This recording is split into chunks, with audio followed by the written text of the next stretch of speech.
오늘도 주의 은혜가 저와 여러분의 삶 속에 항상 함께 하시는 줄 믿습니다.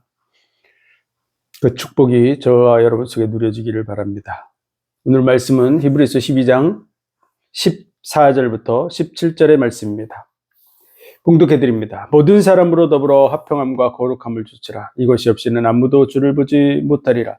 너희는 돌아보아 하나님의 은혜에 이르지 못하는 자가 있는가 두려워하고 또 쓴뿌리가 나서 괴롭게 하고 많은 사람이 이로 말미암아 더러움을 입을까 두려워하고 음행하는 자와 혹 한 그릇 식물을 위하여 장자의 명분을 판 에서와 같이 망령된 자가 있을까 두려워하라. 너희 아는 바와 같이 저가 그 후에 축복을 기업으로 받으려고 눈물을 흘리며 구하되 버림바가 되어 회개할 기회를 얻지 못하였느니라. 아멘. 기도하겠습니다. 하나님 은혜와 사랑 복 주신 감사합니다. 이 시간도 귀한 말씀을 통해서 주의 뜻이 무엇인가 분별하고 또 그 뜻대로 나아가는 삶이 되며 많은 영혼들을 바른 길로 인도하는 삶 되게 하옵소서. 모든 영광 주님 받으시기 원하며 예수 그리스도 이름으로 감사하며 기도하옵나이다. 아멘. 히브리서의 모든 말씀은 유대교로 돌아가야 된다고 꼬드기는 그런 꼬드김 때문에 유대교와 예수 그리스도를 믿는 믿음에 대해서 비교하는 형식으로 기록되어져 있습니다. 그래서 히브리서의 모습을 우리는 그 비교하는 형식으로 비춰오면 아주 쉽고 간단하고 명료하게 이해가 되게 됩니다. 그러므로 배경을 잘 이해하고 이에 대해서 정확한 말씀으로 많은 영혼들을 인도하는 저와 여러분의 삶이 되어야 될 줄로 믿습니다. 첫 번째로는 시내산에서 율법을 준 천사와 예수 그리스도를 비교하고 있죠. 예수 그리스도는 하나님의 영광의 광채시여 그 본체의 형상이라고 얘기하시고 영존하시는 분인데 반해서 천사들은 사역자로 바람과 불꽃으로 삼으시고 후사들을 섬기라고 보낸 자라고 말하고 있습니다. 그리고 예수 그리스도의 낮아지심에 대해서 유대인들은 메시아 그러면 왕으로 오셔서 통치자가 돼서 세계를 정복할 이런 생각을 하고 있지만 실질적으로 초림하시는 처음 오시는 메시아는 우리의 죄 문제를 해결하기 위해서 우리 대신에 십자가를 지고 죽으실 것이 예언되어 있습니다. 그래서 희생 제사를 드려야만 죄사함을 받는다는 얘기를 끊임없이 하고 있었고요. 나무에 달린 자마다 저주받은 자라고 하는 말씀, 그리고 그가 음부의 버림이 되지 않는다고 죽어서 그 영혼이 음부의 버림이 되지 않는다는 얘기죠. 그래서 예수님의 낮아지심 죽으심에 대해서 유대인들은 이해하지 못하지만 그의 낮아지심은 아브라함의 후손을 붙들어 주려고 하심이라고, 또 우리의 연약함을 채울하기 위해서 우리가 당해야 될 고통에 동참하고 죽음을 맛보고 죽기를 무서워함으로 종노릇하는 자를 놓아주려 하심이라고 말씀하고 있는 것입니다. 그리고 모세는 사환으로서 일했다면 예수 그리스도는 아들로서 사역하였고 집마다 지은 이가 있는 것처럼 만물을 지으신 예수 그리스도는 하나님이시라고 말씀하고 있는 것이죠. 그리고 누가 광야에서 다 죽었습니까? 모세를 따라서 나온 자들이라고. 그들이 왜 다 죽었습니까? 순종하지 않았기 때문이라고 말하는 것이죠. 모세의 율법은 하나를 범해도 다 범한 것이기 때문에 율법 아래 있는 자들은 저주 아래 있는 자라고 갈라디아서에 말씀하는 이유는요, 한 가지를 범해도 율법 전체를 범한 것이 되기 때문에 모든 죄에 대해서는 죄값은 사망입니다. 내가 죽어야 해결되는 것이죠. 그래서 인간으로서는 절대로 해결할 수 없기 때문에 하나님께서 하나님의 방법으로 해결책을 주셨는데 그것이 바로 여자의 후손이 와서 뱀의 머리를 상할 것이라고 말하고 있고 희생 제물을 드려야 된다고 얘기하는 것이죠. 그래서 아담과 하와를 가죽옷을 지어 입혀 주시는 것이죠. 하나님이 덮어 주셔야 될 줄로 믿습니다.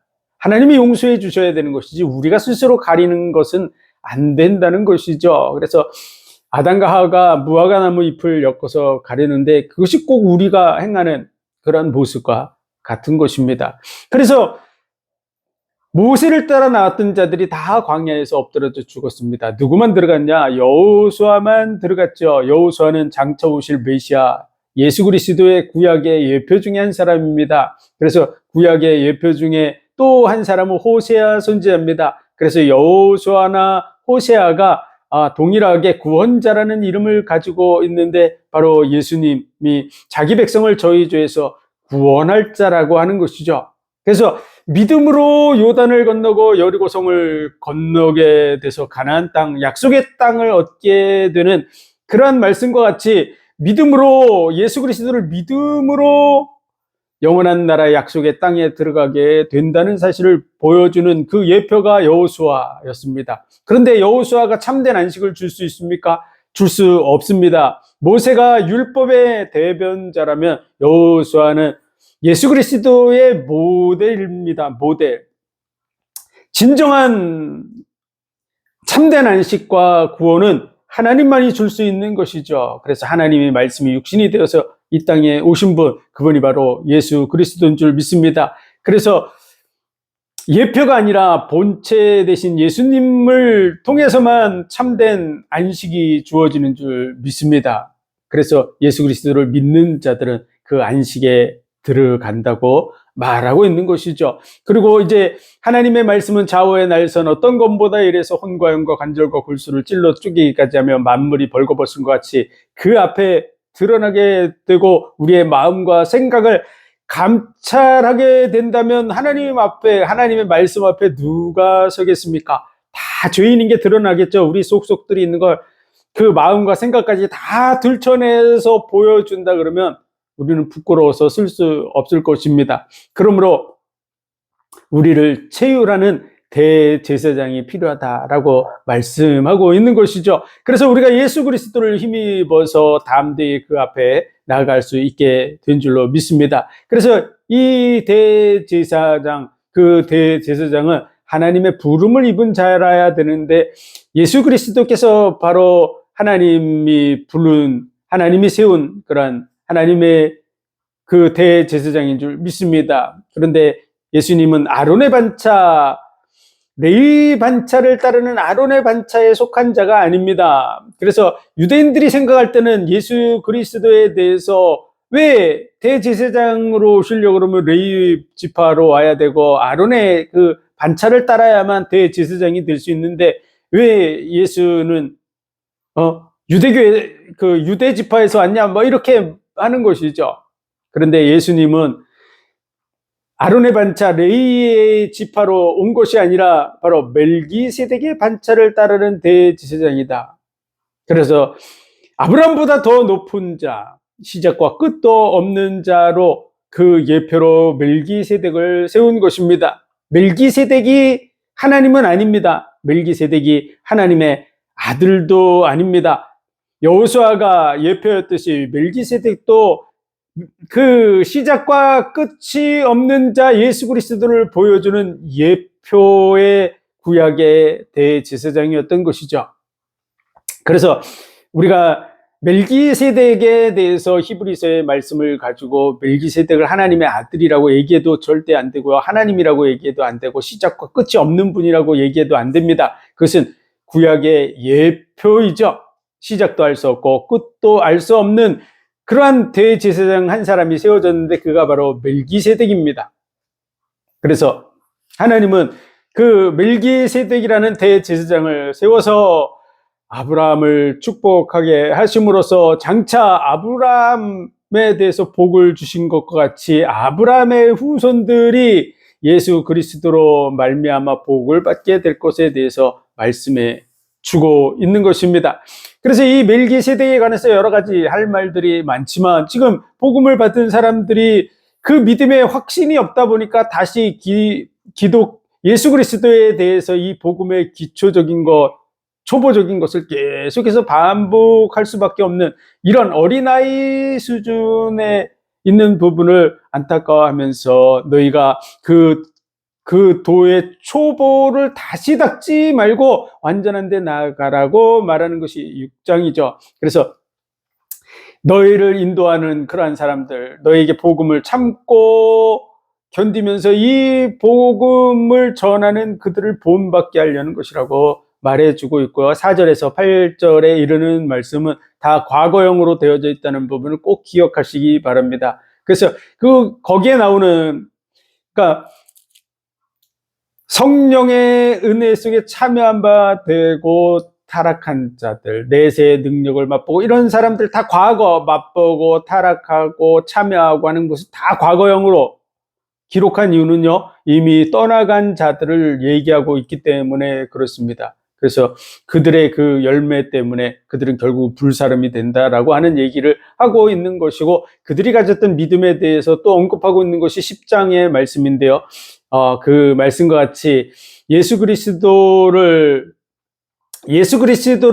하나님의 아들을 밟고 그 피를 부정한 것으로 여기고 성령을 욕되게 하는 자, 이렇게 표현되어 있는데요. 그 내용들의 원문을 보면 예수님의 그 피를 일반적인 피, 더러운 것이라고 해석했기 때문에 사람들이 쉽게 이렇게 자꾸 더러운 것으로 이해하게 되는데요. 그게 아니라 원어의 원뜻은 일반적인이라는 뜻을 가지고 있습니다. 그래서 일반적인 피, 다른 사람들의 피와 똑같이 여겼다. 그 말은요, 예수님을 메시아로 인정하지 않았다라는 그런 의미를 담고 있습니다. 그러므로 예수님을 메시아로서 인정하지 않다 보니까 예수님의 죽음에 대해서도 메시아로서의 죽음으로 인정하지 않고 신성 모독죄 뭐 이런 식으로 생각하고 있고, 그를 통해서 나타나는 그런 모든 역사도 하나님의 역사로 인정하지 않는 이런 상태를 얘기하는 것이죠.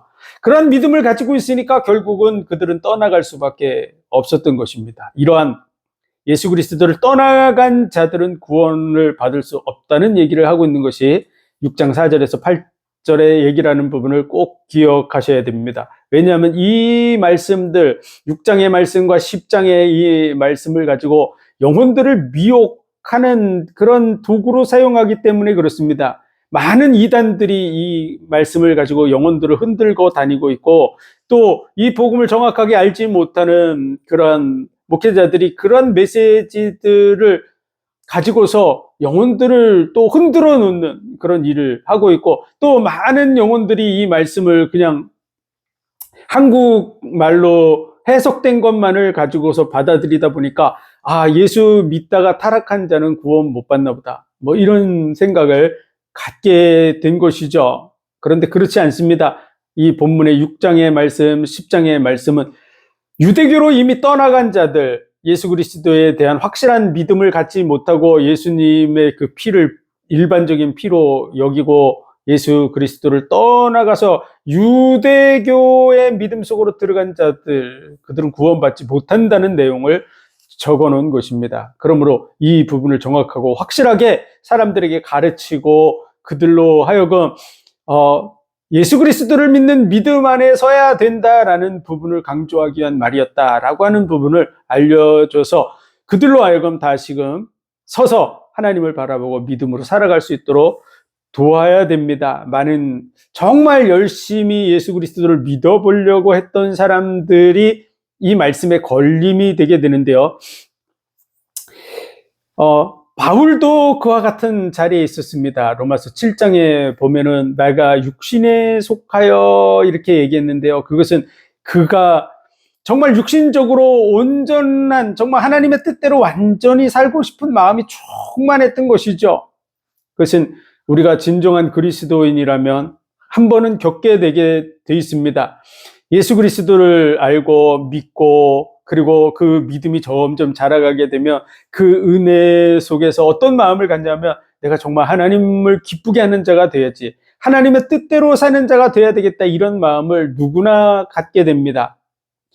처음에는 그냥 구원 받아야지 이런 생각으로 예수 믿어서 나도 천국 가야지 이런 생각을 하고 있는 사람은 이 믿음을 처음엔 갖지 못합니다. 그러나 은혜를 받고 또 은혜를 받고 내가 정말 하나님의 은혜 속에 있구나, 너무너무 감사하고 그러다 보면 내가 정말 주의 뜻대로 살고 싶은 마음이 충만해지는 것이죠.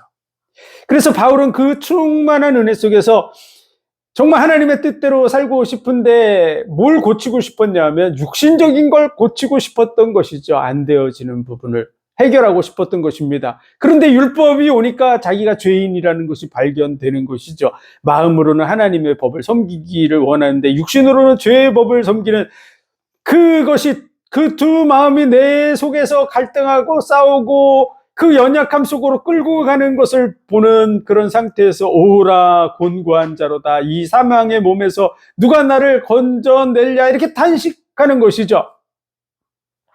그래서 어떤 사람들은 이 말씀을 잘못 오해해서 바울이 죄질 생각을 했다 이렇게 얘기하는 사람도 있는데요. 그건 큰 착각이고요. 바울은 내가 죄질 생각을 했다고 얘기하지 않고 마음은 하나님의 법을 지키기를 원했다고 얘기하는데 육신적으로는 죄의 법을 따라가고 있다고 이렇게 얘기하고 있죠.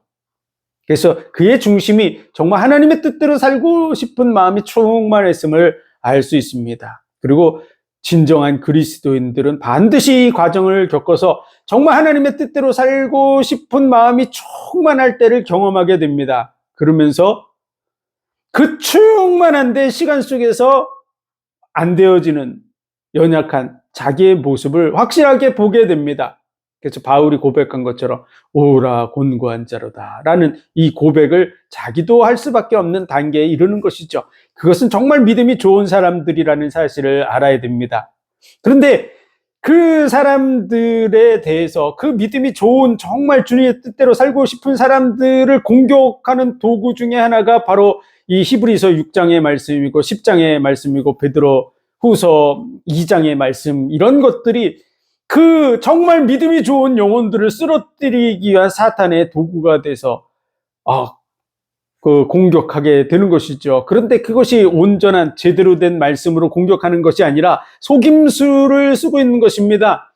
그래서 본 뜻을 그 원어로 된 원뜻과 그 배경 속에서 말씀하는 정확한 뜻을 얘기하지 않고 사람들이 잘 모르는 정말 번역된 잘못된 해석들을 통해서 영혼들을 공격하는 도구로 사용하는 것이죠. 그래서 우리는 이 6장의 말씀, 10장의 말씀, 베드로후서 2장의 말씀을 정확하게 확실하게 알고 전해주는 그런 사람이 되어서 이러한 믿음이 정말 충만했던 사람들이 어느 날 안 되어지는 자기 모습에 대해서 성령의 은혜에 참여한 바 되고 내세의 능력을 맛보고 타락한 자에 속했다고 자기가 생각해서 그런 사람은 다시 회개케 하는 제사가 없다고, 다시 회개케 하여 새롭게 할 수 없다는 이 말씀에 걸려서 그럼 나는 정말 구원받지 못한 자인가 보다, 나는 하나님의 백성이 아닌가 보다, 난 예정되지 못했나 보다, 이런 생각에 빠져서 하나님을 떠나가게 되는, 영영 떠나가게 되는 이런 정말 가슴 아픈, 정말 통탄할 일이 발생하는 거죠. 그래서 그러한 사람들이 정말 시간 속에서 하나님을 떠나고 그들이 어느 날 마귀에게 속아서 마귀의 도구가 돼서 기독교를 공격하는 이런 상태까지 이르러는 부분, 정말 가슴 아픈 일입니다. 그래서 정말 이 말씀을 듣는 저와 여러분은 이 히브리서 6장과 10장, 베드로후서 2장의 이 말씀을 정확하게 원문을 비춰서, 왜 그러냐 그러면 이게 지금 이미 떠나간 자들이기 때문에, 우리가 그 본문의 말씀을 보면요, 한번 비침을 얻고도 이게 과거형이고, 하늘의 은사를 맛보고도 과거형이고, 성령에 참여한 바 되고도 과거형입니다. 우리 성도들이 과거에 한번 비침을 받을 수 있죠. 하늘의 은사를 맛보는 것도 과거에 맛볼 수 있죠. 그리고 성령에 참여한 바 되고도 당연히 과거형으로 쓸 수 있습니다. 그런데 타락한 자들, 그래서 타락은 지금 편지를 받는 사람들의 입장에서 이것은 과거형이 될 수가 없습니다. 왜냐하면 그들은 현재 아직 그 자리에 앉아 있기 때문에 그렇습니다. 그래서 그런 사람들, 지금 현재에 있는 그런 과거에 타락한 이런 부분, 이렇게 과거형으로 쓴 것은 이미 예수 그리스도를 떠나간 자들을 지칭하고 있기 때문에 과거형으로 썼다고 하는 사실을 꼭 이해시켜야 됩니다. 예수 그리스도를 믿으려고 교회에 와서 지금 흔들흔들하는 그 성도들과 함께 섞여 있었던 무리들입니다. 그런데 모세의 출애굽 그런 상황 속에서도 이스라엘 백성들이 출애굽에 나오는 그 과정 속에서 많은 허다한 잡족들도 따라 나와서 섞여 있었던 것 같이 교회 속에도 여전히 많은 사람들이 섞여 있다는 사실을 우리는 알아야 되고, 때가 돼서 그들이 정말 믿음의 자리에 서지 못한 사람들은 다 떠나갑니다. 마지막 예수 그리스도 앞에 서게 되기 전에 환난과 핍박이 오고 문제가 오면 100% 떠나갑니다. 하나님께 속하지 않은 사람들은 100% 떠나갑니다. 확실한 믿음이 없으니까요. 우리도 마찬가지입니다.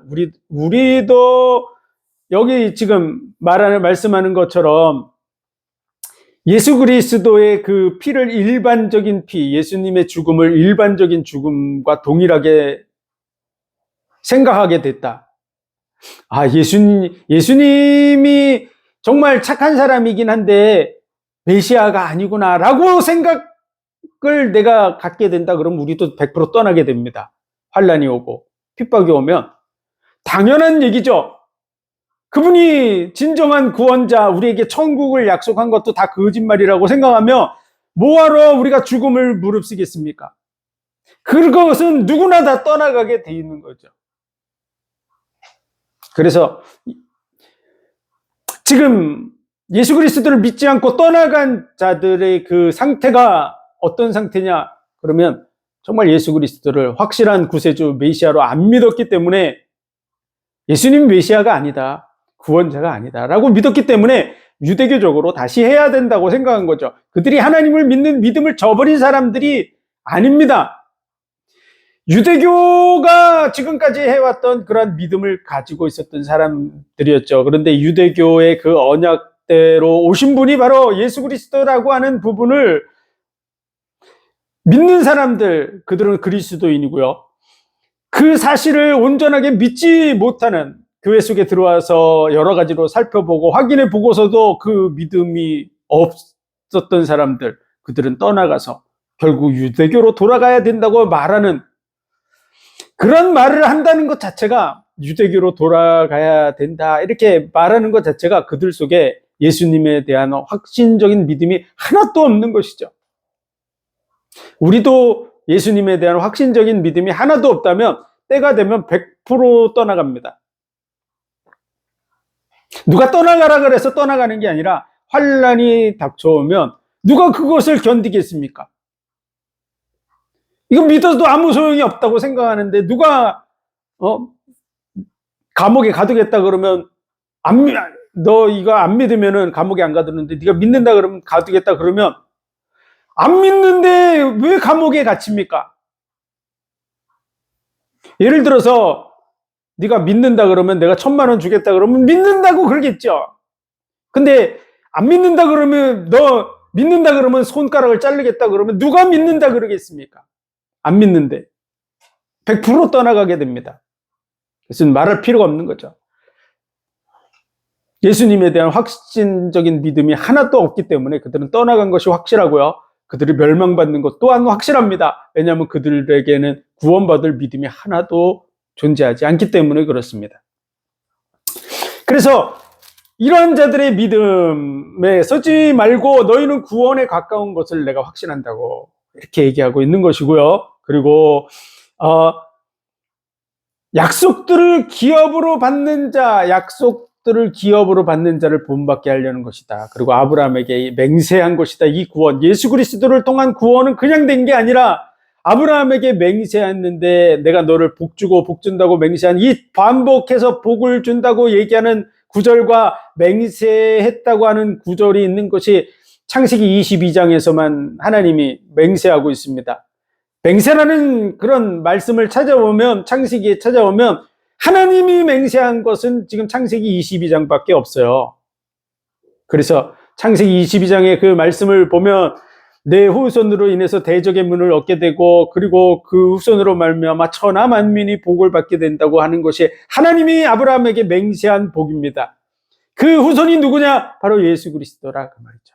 그래서 우리의 구원은 하나님의 맹세로 된 것이기 때문에 영혼의 닷 같아서 우리를 휘장 안으로 들어가게 한다고. 그래서 예수께서 멜기세덱의 반차를 따라서 영원한 대제사장이 되어서 우리를 위해서 들어가셨다고 이렇게 말해주고 있는 것이죠. 그래서 이 부분 정말 히브리서 그러면 그 중에 난의 구절 그게 6장이에요.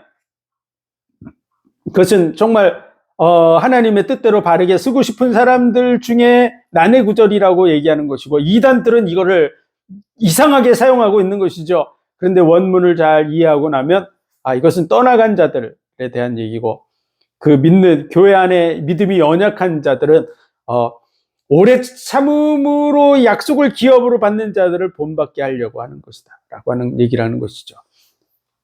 그 부분을 확실하게 잘 이해하고 또 가르치는, 그래서 정말 주변에서 그런 사람들을 만나면 확실하게 얘기를 해줘야 됩니다. 이게 사단에게 속은 거라고. 많은 이단들과 그 적그리스도에 속한 자들이 이걸 가지고 영혼들을 도적질하고 있다는 사실을 얘기해줘야 됩니다. 그래서 정확한 얘기를 해주기를 바랍니다. 그래서 멜기세덱의 반차를 따르는 대제사장이다. 아론의 반차로 왜 안 왔냐? 왜 대제사장 가문은 다 레위 지파 속에서 나와야 되고 아론의 반차를 따라야 되는데 안 왔냐라는 부분에 대해서 하나님은 시편 110편에서 멜기세덱의 반차를 따르는 대제사장이라고 말씀하고 있어요. 하나님의 아들에 대해서. 그래서 그는 아브라함보다 더 높은 자고 아브라함을 축복한 자이고, 그리고 레위 지파와 그리고 아론의 지파는 아브라함의 허리 속에 있었기 때문에 그 밑에 있는 자들이 다 이렇게 얘기하는 것이죠. 그래서 그리스도가 더 높은 자라고 하는 얘기를 해주고 있는 것입니다. 그리고 예수님은 왜 이 세상에서 성소에 들어가지 않았냐? 영문 밖에서 십자가에 못 박혀 죽으셨죠. 예루살렘. 그와 같이 왜 예수님이 성전 속으로 들어가야 되는데 성전에 들어가지 않느냐에 대해서, 그 부분에 대해서 예수님은 이곳 눈에 보이는 성전이 아니라 하늘 성전에 들어가셨다. 그 하늘에 있는 것을 본 식양대로 지으라고 한 이 모형이기 때문에요. 이 모형에 들어가지 않고 완전한 대로 들어갔다고 얘기해 주고 있는 것이죠. 그리고 예수님의 그 죽으심에 대해서 왜 예수님이 죽었냐라고 얘기하는 거죠. 그런데 핏부림이 없으면 사함이 없다. 누군가 피를 흘려야만 우리의 죄가 사해진다는 부분을 보여주는 것이 바로 제물이죠. 그래서 그 핏부림을 통해서 양과 염소의 피로 우리를 깨끗게 하는 것처럼 예수님이 피를 흘려야만 우리가 정결케 된다고. 그래서 예수님의 핏부림, 예수님의 피 흘리심, 예수님의 죽으심은 당연한 것이라고 얘기해 주고 있는 것이죠. 한 번 죽는 것은 정한이치고 그 후에는 심판이 있다고. 모든 사람은 한 번 죽는 것이 정한이치고 그리고 심판을 받는 것과 마찬가지로 그 말씀을 따라서 예수님도 결국은 단번에 자기를 들여서 우리 죄를 속하신 줄 믿습니다. 그래서 그 말씀, 한 번 죽는 것은 정한 것이요 그 후에는 심판이 있으리니, 이 부분만 많이 암송하고 전하고 있는데요. 그 뒤에 보면 이와 같이 그리스도도 많은 사람의 죄를 담당하시려고 이와 같이 이런 구절들을 잘 이해해야 됩니다. 그러므로 이게 연결되어 있다는 것이죠. 그래서 이와 같이 그리스도도 많은 사람의 죄를 해결하시려고 단번에 들이신 바 된 것이다. 그래서 예수님이 우리가 한 번 죽어야 이 문제가 해결되듯이 예수님도 그래서 한 번 죽으셔서 이 일을 이루셨다라고 얘기하는 것이죠. 그래서 구원에 이르기 위하여 다시 나타나실 때, 재림하실 때는 죄를 해결하려고 오시는 것이 아니라 구원받은 하나님의 백성들을 그 환난과 핍박에서 건져내시기 위해서 오시고, 또 하나님을 대적하는 자들에게 대해서는 심판하기 위해서 오시는 줄 믿으시기 바랍니다. 그래서 9장 27절 28절에 그와 같이 말하고 있는 것입니다. 예수 그리스도를 통해서 한 번의 제사로 영원한 속죄를 이래서 영원한 속죄를 지내서 다시 죄를 위하여 제사 드릴 것이 없다고 분명하게 말씀하고 있습니다. 10장 18절이죠. 이것을 사하셨은즉 다시 죄를 위하여 제사 드릴 것이 없느니라. 확실하게 없는 줄 믿으시기 바랍니다. 그래서 예수님을 저버리고 떠나간 자들, 그들에게 있어서는 그 부분이 우리가 이 진리라는 지식을 받은 후 짐짓 죄를 범한 즉 다시 속죄하는 제사가 없고, 이 말씀도 고의적인 죄, 고범죄는 용서받지 못한다, 뭐 이런 구절로 사용하라는 뜻이 아닙니다. 이 원문의 그런 부분을 보면 예수 그리스도를 아는 그런 상태에서 예수 그리스도를 떠나가는 이 하마르티아라고 하는 죄를 짓는다고 하는 건 빗나간다고 하는 거야. 거기서 표적에서 빗나가. 예수 그리스도를 믿어야 되는데 믿지 않고 삐껴 다른 데로 나아가 버리는 그러한 사람에게는, 예수님을 안 믿는다는 얘기죠. 안 믿는 자리로 가는 사람은 결국 그들을 속죄할 남아있는 제사가 없다고 하는 원문의 뜻은 그렇게 되어 있습니다. 남아있는 제물이 없어요. 예수만이 유일한 제물이기 때문에. 그래서 그들에게는 이제 맹렬히 타는 불만이 있다. 심판받게 된다. 예수님을 떠나간 자들은 100%다 심판받는다. 모세의 법을 폐한 자들, 그 율법을 가지고 얘기하는 것이죠. 그런데 많은 이단들이 영혼들을 속일 때 짐짓 죄를 범한 즉 하는 그 내용이 어디로 다 연결되어 있냐 그러면 모세의 율법에 다 100% 연결되어져 있습니다. 어떤 사람들이 죄에 대해서 얘기하고 그런 부분을 얘기할 때 우리는 모세의 율법을 얘기하는 게 아니다 이런 식으로 얘기하는데요. 정말 겉으로는 그렇게 얘기하지만 실질적으로 그럼 도대체 무슨 죄를 졌다고 얘기하는 거냐 이렇게 따지고 들어가면, 깊이 들어가면 결국은 간음하고 도적질하고 살인하고 뭐 미워하고 뭐 이런 얘기, 모세의 율법에 해당된 걸 끄집어낼 수밖에 없습니다. 그들이 말하는 건 뭐 영적인 죄 뭐 어쩌고 저쩌고 이런 얘기 하지만 실질적으로 깊이 들어가면 모세의 법에 연결되어져 있어요. 그냥 겉으로는 우리는 모세의 법, 율법을 행해야 구원받는다는 게 아니라 하나님의 뜻대로 살아야 된다고 얘기하는 것이라고 이렇게 얘기하는데, 그걸 구체적으로 뭘 얘기하냐고 깊이 파고들면 결국은 모세의 법 끄집어내는 거야. 그러면 이 구절이 지금 배치됩니다. 모세의 법을 폐한 자도 긍휼히 여김을 받지 못하였거든. 이거는 그들에게 속한 자가 아니다고 하는 얘기를 하는 것이죠. 모세의 법에 속한 자들도 용서받지 못하는데 예수 그리스도를 믿지 않는 그들은 더 큰 심판을 받게 된다고 이렇게 얘기하는 내용인데요. 근데 모세의 법을 가지고 얘기하는 이런 부분. 그래서 이게 배치된 말 자체가 앞뒤가 배치된다고 하는 사실을 우리는 알고 이 구절을 잘 사용해야 될 줄로 믿습니다. 그래서 이단에 속한 자들, 교회 속에서도 이 말씀을 정확하게 알지 못하고 인용해서 많은 영혼들을 흔들어 놓고 있는 부분에 대해서 우리 그리스도인들이 바른 얘기를 해야 됩니다. 그 말씀은 그 뜻이 아닌데요 라고 하는 얘기를 할 수 있는 수준으로 우리가 복음의 확신 속에 서야 될 줄로 믿습니다. 그러면 앞에서 인도하던 그러한 사람들도 다시 한번 말씀을 확인하고 바르게 서게 될 줄로 믿습니다. 그들 중에는 정말 바르게 사역하고 싶은 그런 분들도 계시고, 또 어떤 사람들은 악한 영에 속해서 영혼들을 망하게 하는 자들도 있는데요. 우리는 그런 망하는 자들까지 얘기하는 건 아닙니다. 그러나 정말 하나님의 뜻대로 성도들을 인도하고 싶어하는 자들 중에서도 하나님의 말씀을 100%다 분별할 수 있는 건 아니기 때문에 혹시 잘못된 부분이 있다면 고칠 수 있도록 우리 성도들이 다 온전히 무장되어야 될 줄로 믿습니다. 그래서 이 말씀을 정확하게 이해하고 전달하고, 그래서 많은 사람들이 정말 바르게 서서 마귀를 대적하고 하나님의 뜻대로 바르 서서 마지막 정말 하나님 앞에 승리의 찬송을 부를 그런 자리에 서야 될 줄로 믿습니다.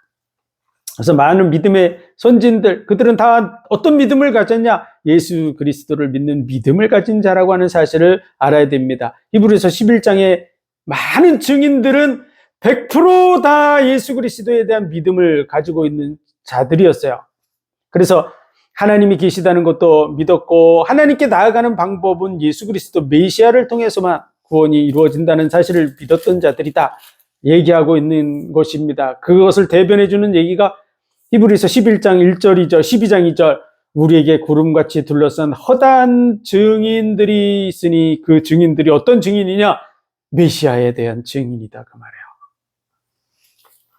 그래서 우리는 그 믿음을 가지고 예수 그리스도, 믿음의 주여 온전케 하시는 예수 그리스도를 바라보라고 하는 것이 결론적인 내용입니다. 오늘 본문의 말씀, 모든 사람으로 더불어 화평함과 거룩함을 주치라. 이것이 없이는 아무도 주를 보지 못하리라. 여기서 화평이라고 하는 이 말은 에이레네라고 하는 말인데요. 이 에이레네, 진정한 화평은 누가 주냐? 하나님만이 줄 수 있습니다. 이 세상에서 사람들하고 화목하게 지내는 그런 것은 어느 날 없어질 수 있습니다. 그러나 하나님이 주시는 평안만이 영원히 지속될 수 있습니다. 그 평안은 예수 그리스도 안에서만 얻을 수 있는 것입니다. 예수 그리스도를 안 믿는 사람은 이 화평을 절대 얻을 수 없습니다. 그래서 영원한 이 화평, 그 화평은 예수 그리스도를 믿는 믿음 속에서 주어지는 것이고요. 그리고 거룩함을 주치라. 이 거룩함은요, 예수 그리스도를 믿는 자와 믿지 않는 자로 나눠지는 것입니다.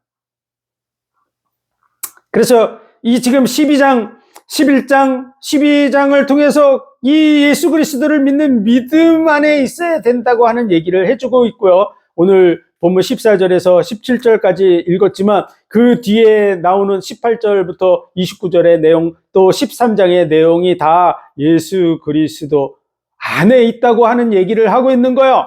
그래서 너희의 이른 곳은 만질만한 불붙는 산과 흑음과 흑암과 폭풍과 나팔소리와 말하는 소리가 아니라 그 소리를 듣는 자들은 더 말씀하기를 구하지 않았다. 이게 어디냐? 신의 산 얘기하는 것이죠. 이는 짐승이라도 산에 이르거든 돌로 침을 당하리라 하신 명을 저희가 견디지 못함이라. 이게 신의 산 얘기입니다. 그 보이는 바가 이렇듯이 무섭기로 모세도 이르기를 내가 심히 두렵고 떨린다 하였으나 그러나 너희가 이른 곳은 시온산과 살아계신 하나님의 도성인 하늘의 예루살렘과 천만천사와 하늘에 기록된 장자들의 총회와 교회와 만민의 심판자이신 하나님과 및 온전케 된 의인의 영들과 새 언약의 중보이신 예수와 및 아벨의 피보다 더 낫게 말하는 뿌린 핀이라. 너희는 이 모세 율법에 속해서 두렵고 떨리고 하는 그런 자리에 있는 게 아니고 예수 그리스도 안에서 시온산에 이른 자들이다라고 얘기해 주고 있는 것이죠. 지금 이거 예수 안에 있는 자들이다라는 얘기죠, 한마디로. 그래서 이게 연결되는 내용이에요. 딴 갑자기 엉뚱한 얘기하는 게 아니고. 그래서 이런 구절들, 모든 사람으로 더불어 화평함과 거룩함을 쫓으라를 행위로 가리켜서 많은 사람에게 너희가 화평을 말하는 사람이 돼야 된다고 가르치고 거룩하게 살아야 된다고, 그래서 죄 안 짓는 사람이 돼야 된다고 하는 얘기로 가르치는 이러한 그런 말씀으로 이 구절을 적어놓은 게 아니에요. 물론 죄를 지면서 살으라고 하는 얘기도 물론 아니죠. 이 구절을 가지고 성도들의 그런 거룩하게 어떤 육신적으로 죄 안 짓는 성결한 삶을 살아라라고 하는 부분으로 이렇게 이 말씀을 해석하는 것은 옳지 않습니다. 베드로 전서를 지금 하고 있는데요. 베드로 전서에서 베드로는 환난을 당한 성도들을 위로하면서 너희가 그리스도인으로서 그리스도인답게 살으라는 얘기를 해주고 있습니다. 그 구절은 반드시 그렇게 풀어야 됩니다. 그 구절은 그들의 삶의 행위, 그들의 모습을 얘기해주고 있고 바르게 살으라고, 너희를 핍박하고 그럴지라도 너희가 애매히 고난을 당한다면 하나님 앞에 감사할 일이라고, 그래서 너희 자신을 성결하게 하고 거룩하게 하라고 하는 얘기를 하고 있어요. 그 구절의 말씀을 해석할 때는 당연히 바르게 그렇게 해석하는 것이 맞습니다. 왜냐하면 베드로 사도를 통해서 하나님은 그 구절을 통해서 그 얘기를 하고 있기 때문에 그렇죠. 그런데 오늘 본문의 내용을 통해서 이 구절을 그렇게 해석하라고 돼 있는 게 아니에요. 그렇게 해석하는 순간 어떻게 됩니까? 큰 문제가 생겨요. 그게 뭐냐면 아무도 주를 보지 못하리라 이렇게 써있기 때문에 그렇습니다. 그래서 이단들은 이걸 가지고 영혼들을 공격하고 망하게 만드는 도구로 사용하고 있어요. 그게 배우가 누구냐? 그럼 마귀죠. 마귀가 영혼들을 망하게 만들려고 하는 의도를 가지고 있는데 많은 이단들은 거기에 속해 있으니까 그들도 동일하게 마귀가 하는 말을 하는 것이죠. 그래서 이 구절의 뜻이 정확하게 예수 믿는 그 믿음의 자리에 서야 된다고 하는 의도로서 기록된 말씀인데, 이 말씀을 육신적으로 성결하고 거룩하고 죄 없는 자의 그 거룩, 완전한 그런 하기오스, 정말 거룩한 그런 상태에 이르도록 하는 그런 얘기로 해서 완전해질 수 있는 것처럼, 너희 완전하지 않으면 지옥에 간다고 가르치는 그런 도구로 사용하고 있는 것이죠. 전혀 그렇지 않습니다. 만약 우리가 완전하지 않으면 지옥에 간다면 예수님의 죽으심은 아무 소용이 없습니다. 왜냐하면 예수님은 죄인들을 부르러 오셨다고 말씀하고 있기 때문에 그렇죠. 죄 없는 자가 아무도 없다는 것이 성경의 진리입니다. 그러다 보니까 이게 딜레마에 빠지니까, 전에 죄 지은 거는 회개해서 용서받았고 이제 짓는 죄는 용서 못 받는다, 이런 말로 만드는데요. 그러면 구원 못 받는 사람이 많이 생기겠죠. 근데 자기 자신을 봐도 자기도 구원 못 받죠. 더더구나 요한일서의 말씀을 가지고 보니까 죄 없다 하며 하나님을 거짓말하는 자로 만드는 것이라고 하는 이런 말씀들을 봤을 때 자기는 핑계할 수 없게 됩니다. 그래서 나는 죄 없어, 죄 안 지을 수 있어, 죄를 안 져야 천국 가, 봐, 이 구절을 보면 죄 안 져야 천국 가잖아, 이렇게 얘기하는 구절로 사용하는데요. 요한일서의 말씀을 딱 끄집어낼 때는 죄 없는 자는 아무도 없어, 죄 없다 그러면 하나님을 거짓말하는 자로 만드는 거야, 이렇게 하니까 이게 서로 배치가 돼가지고 하나님 말씀은 잘 모르겠다고 얘기하는 것이죠. 그렇지 않습니다. 이 말씀 정확하게 예수 안에 있어야 된다는 의미를 얘기해주고 있기 때문에 예수 그리스도 안에서의 평안, 그리고 예수 그리스도를 믿는 믿음의 자리, 그것이 세상과 구별된, 이게 하기오스모스라고 하는 이 말씀은 구별되어졌다고 하는 거야. 그래서 세상 사람들과 구별된 하나님의 사람이 되어야 된다고 하는 의도로 쓰여진 겁니다. 하나님을 믿는 믿음의 자리에 확실하게 서지 않으면 하나님 나라에 들어갈 수 없다는 얘기를 해주고 있는 것이죠. 히브리서 전체가 예수 그리스도를 믿음으로 구원받는다는 얘기를 해주고 있는 것이고요. 그래서 이러한 말씀들을 별거 아닌데 이 한 말씀을 가지고, 이 작은 말씀을 가지고 지렛대가 되어져서 성경 전체를 뒤집는 이런 것이 바로 이단들이 하는 거야. 그래서 우리는 여기에 속으면 안 됩니다. 흐름 속에서, 문맥의 흐름 속에서 뭘 얘기하고 있죠? 예수 그리스도를 믿는 믿음 안에 있어야 된다고. 그래서 그런 속에서 얘기하는 거죠. 너희는 돌아보아 하나님의 은혜에 이르지 못하는 자가 있는가? 은혜라는 단어가 우리가 뭔가 해서 받으면 은혜가 아니라고 로마서 4장에 확실하게 얘기하고 있습니다. 은혜는 값없이 주는 거야.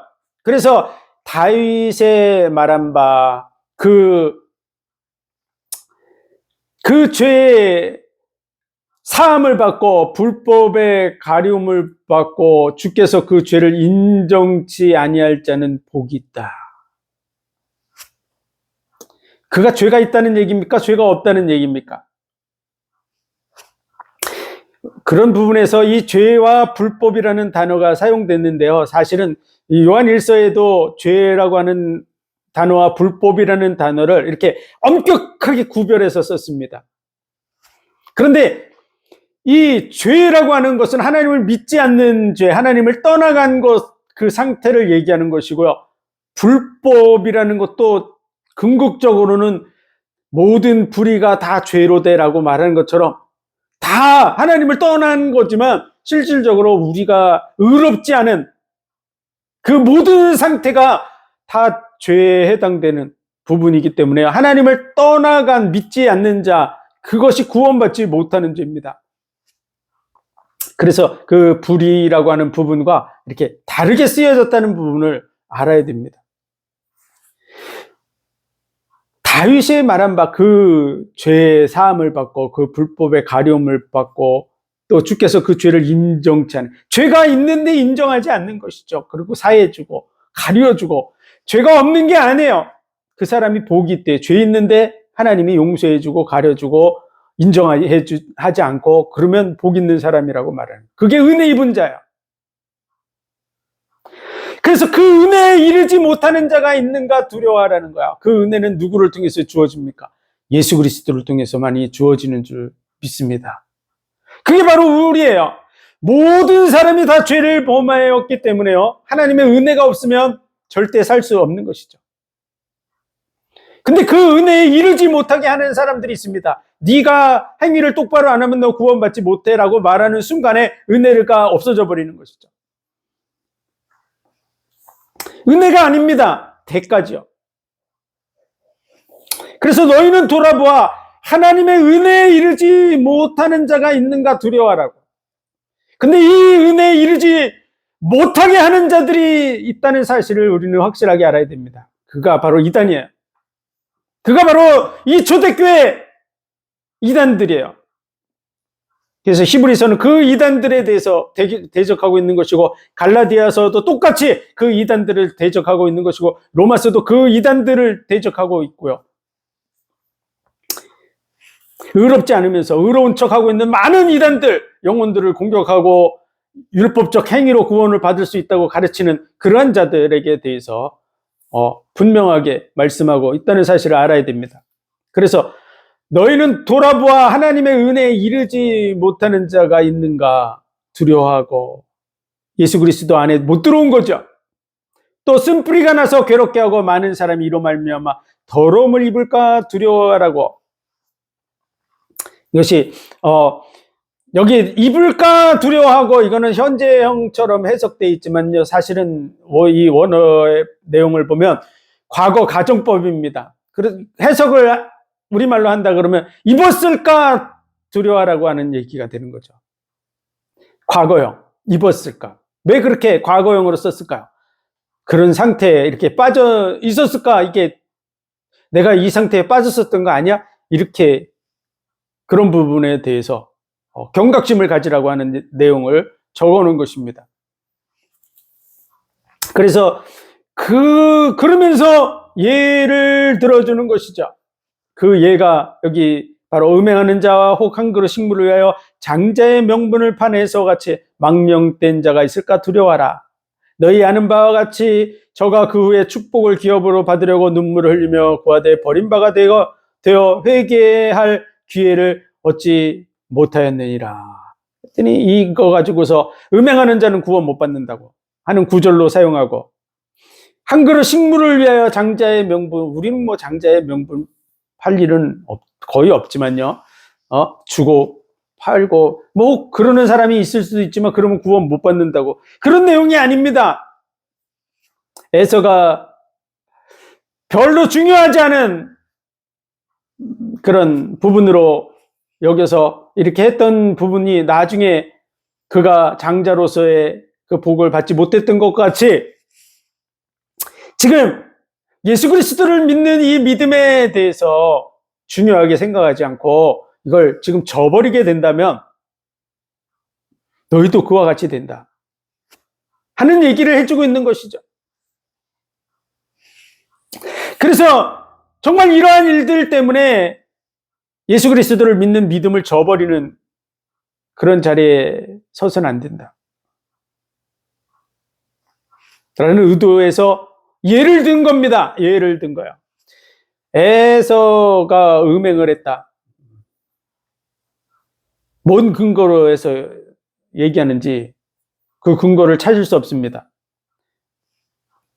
억지로 막 근거를 댄다 그러면 가나안 여인을 아내로 취했는데 한 명 취한 게 아니라 두 명, 세 명, 두 명 취하고 그리고 그래도 좀 부모들이 만족하지 못하니까 이스마엘 족속을 또 그 아내로 취해서 저 부인을 몇 명이나 두고 뭐 그렇기 때문에 에서가 음행했다 이런 식으로 얘기하면 안 됩니다.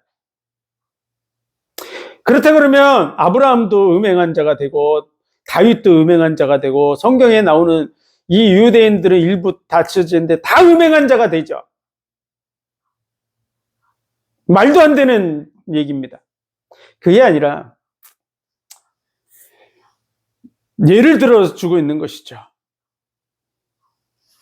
이런 우리가 하나님의 말씀을 해석할 때 너무 이게 뭘 의도해서 이 말씀을 적고 있는가를 저버리고 그 구절 한 구절 한 구절에 다 얽매여 가지고 해석해 가지고 원 의도를 저버리는 부분이 된다면 그건 큰 잘못입니다.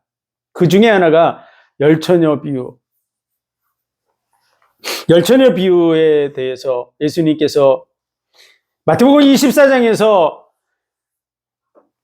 언제 예수님이 다시 재림할지 아무도 알지 못하기 때문에 그러므로 너희는 깨어있으라 라고 하는 얘기를 하면서 25장으로 넘어가면서 열처녀 비유를 얘기하고 계신 것이죠.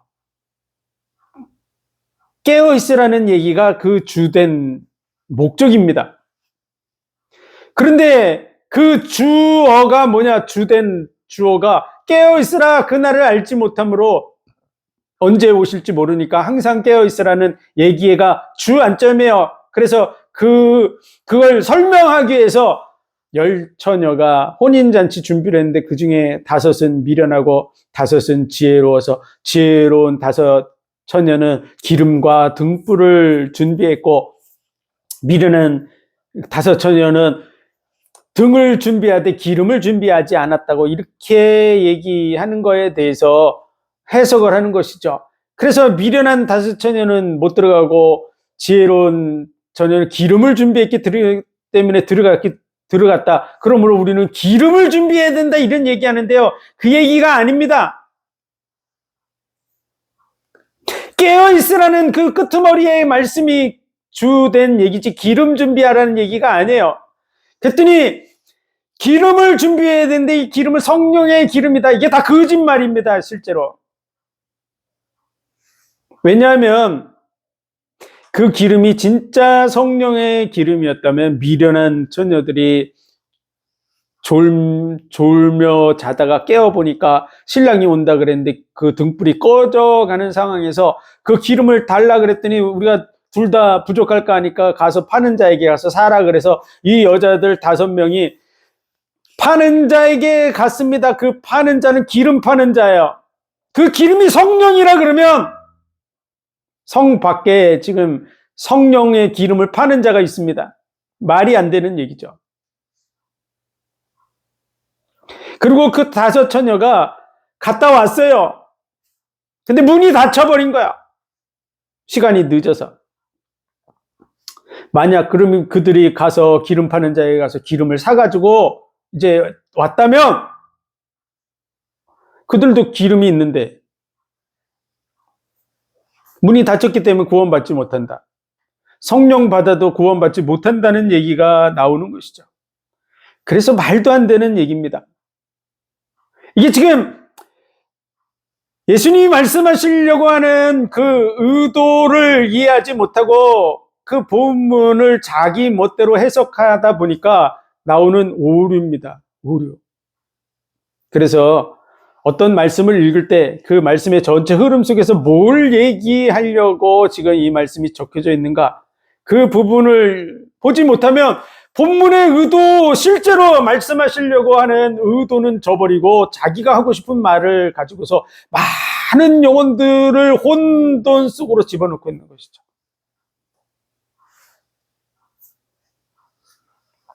에서가 음행했다는 얘기도 아니고요. 음행하는 자, 이 말은 원래는 그 포르노스라고 하는 말인데요. 이게 매춘에 대한 얘기입니다.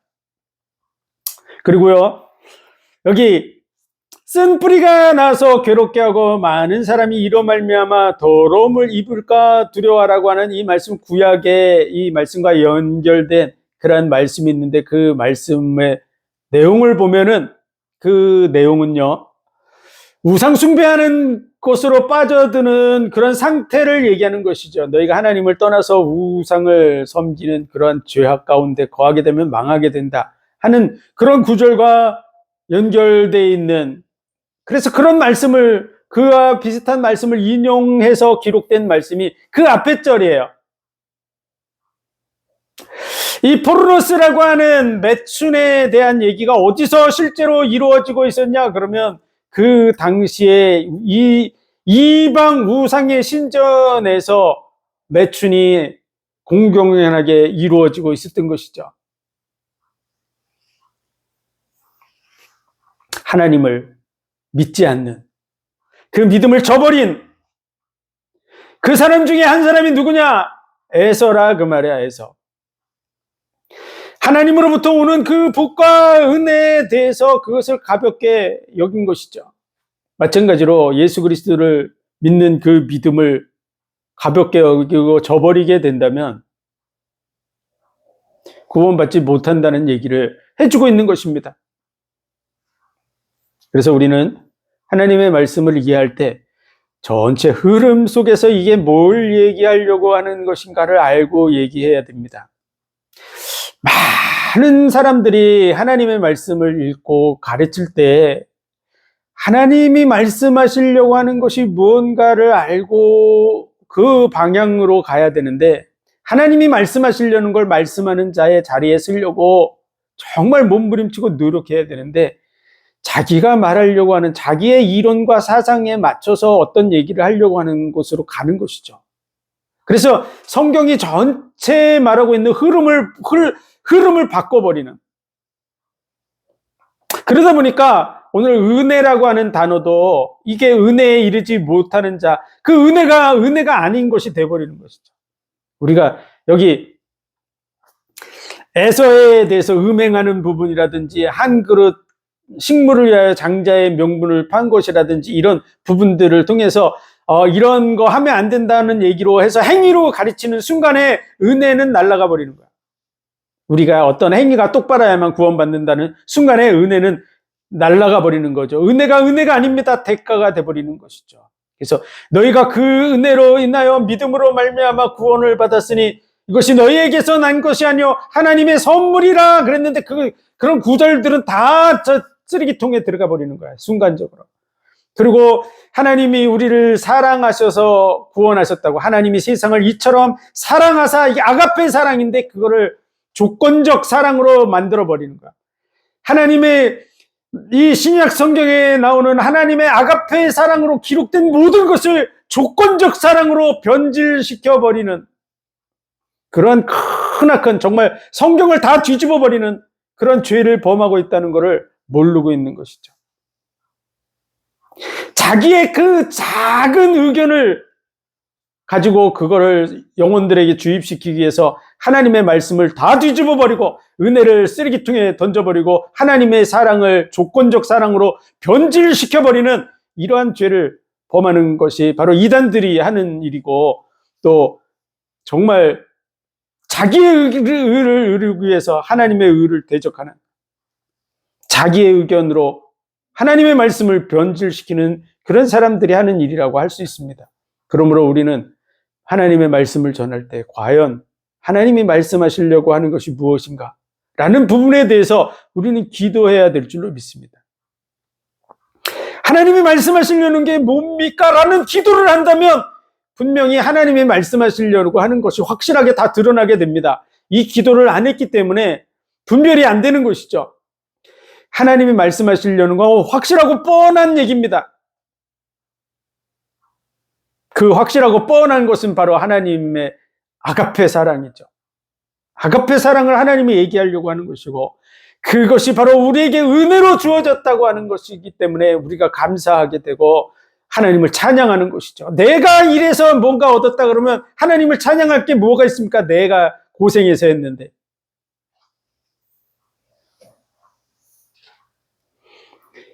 자기의 의를 드러내려고. 근데 그런 이단들의 얘기를 깊이 들어보면 결국은 시간 지나면 자기의 의를 드러냅니다. 자기는 완전한 것처럼 얘기하죠. 완전한 것처럼. 그래야 많은 사람이 속으니까. 근데 사실은 온전하지 않습니다.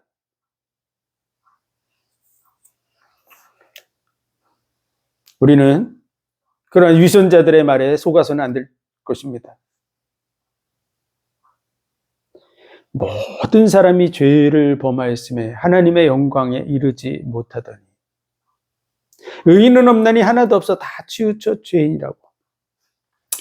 모든 사람을 죄 아래 가두어 두심은 이게 하나님이 가두어 뒀다는 얘기예요. 모든 입을 막고, 그러니까 뭐 내가 이렇게 했잖아요, 뭐 이런 얘기 못하게 만든다는 얘기죠. 모든 입을 막고 하나님의 심판 아래 있게 하려 함이라고. 왜 그랬을까요? 은혜를 베풀려고 하는 거예요. 은혜. 왜 하나님이 꼭 은혜를 베풀려고 그랬을까?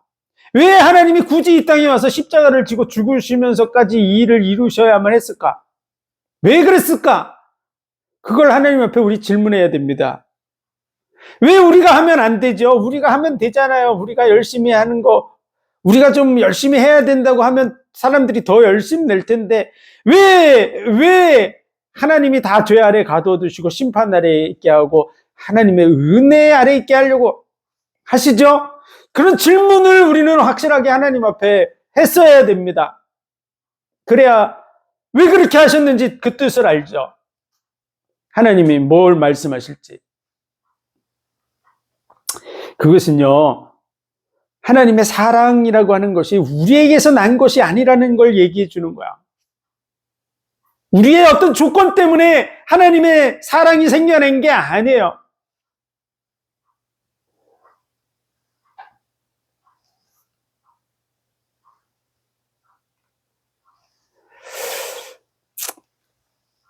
그리고 하나님은 우리를 100% 알아요.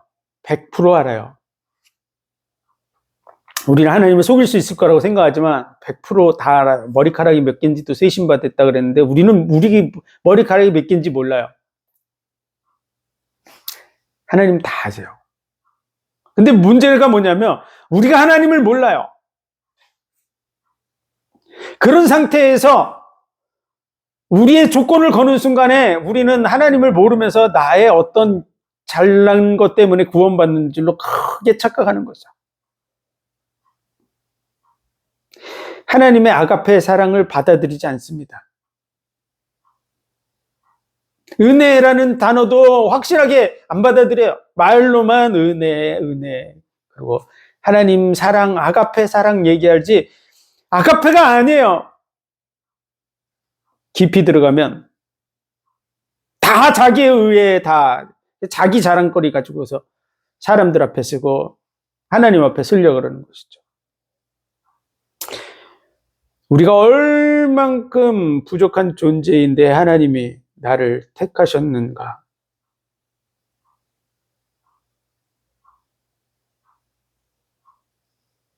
그게 은혜예요. 어디서 나온 은혜냐? 하나님의 사랑에서 나온 은혜입니다.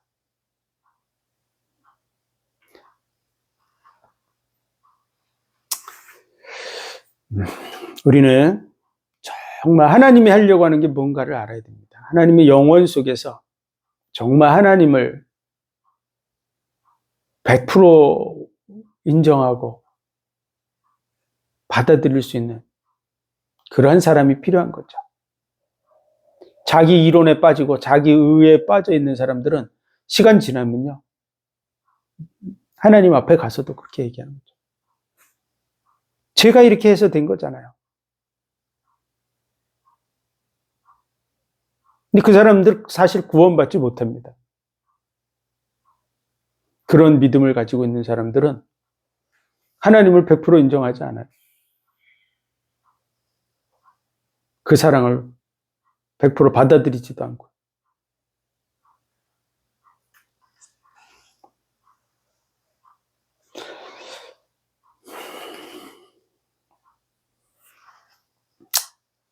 정말 복음을 깨달았던 바울은 철저하게 자기 자신이 한 게 아니라는 걸 인정했습니다. 그리고 그가 나타낼 게 없죠. 나타낼 게. 나의 나된 것은 다 하나님의 은혜라고. 예수 믿으려고 노력했던 사람이 아니에요. 대적하려고 했었던 사람이죠. 근데 하나님께서 자기를 불러서 세운 것이 은혜라는 것을 확실하게 아는 것이죠. 우리도 마찬가지입니다.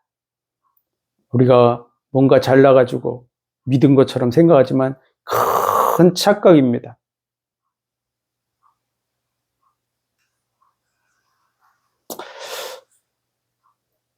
말씀을 우리는 잘 하나님의 뜻대로 분별하고 바르게 가르치고 하는 자리에 나아가시기를 주의 이름으로 축원드립니다. 기도하겠습니다.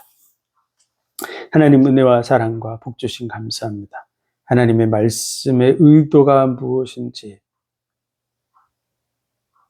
하나님이 하시려고 하는 것이 무엇인지를 잘 이해하고 그 뜻대로 선악하는 삶이 되게 하시고 많은 영혼들을 바른 길로 인도하는 삶이 되게 하여 주옵소서. 악한 자들은 끝까지 악한 길로 달려갑니다. 또 많은 영혼들을 멸망길로 이끌어 가고 있습니다. 그 악함에 대적하며 하나님의 말씀의 진리를 바로 세우고 영혼들을 바른 길로 인도하는 삶이 되게 하여 주옵소서. 예수 그리스도 이름으로 감사함 기도하옵나이다. 아멘.